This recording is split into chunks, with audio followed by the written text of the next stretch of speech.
এই বিএনপি হচ্ছে হাইজ্যাক হয়ে গিয়েছে আওয়ামী লীগের দ্বারা। বিএনপি সরকারে এসে তারা সংস্কার বিরোধী একটা অবস্থান নিয়েছে। আমরা ওয়াসিম যেই জায়গায় রক্ত দিয়েছে, আমরা ওয়াসিমের রক্তের যেই শহর, এই শহরে আমরা দাঁড়িয়ে আছি।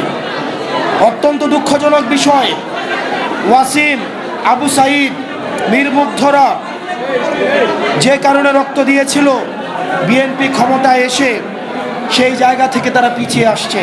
বিএনপির অসংখ্য নেতাকর্মী আমাদের কাছে এসে দুঃখ প্রকাশ করে, ভাই এই দলটার জন্য 17 বছর নিজের অর্থ দিয়ে, শ্রম দিয়ে, পরিশ্রম দিয়ে জেল খেটেছে এই দলটার জন্য, কিন্তু আজকে দুঃখ হয় এই বিএনপি হচ্ছে হাইজ্যাক হয়ে গিয়েছে আওয়ামী লীগের দ্বারা।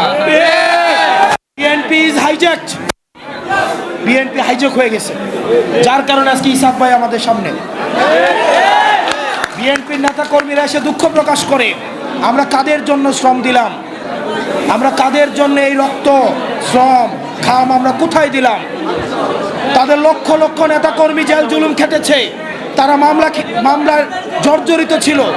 বিএনপির নেতা কর্মীরা অবর্ণনীয় নির্যাতনের মধ্য দিয়ে গিয়েছে।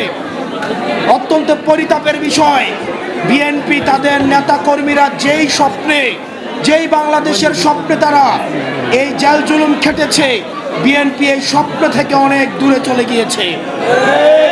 প্রিয় চট্টগ্রামবাসী, আপনাদেরকে এই বিএনপির এই নেতাকর্মীরা, মজলুম নেতাকর্মীদের তাদের দুঃখের গল্প কথা আপনাদেরকে শুনতে হবে।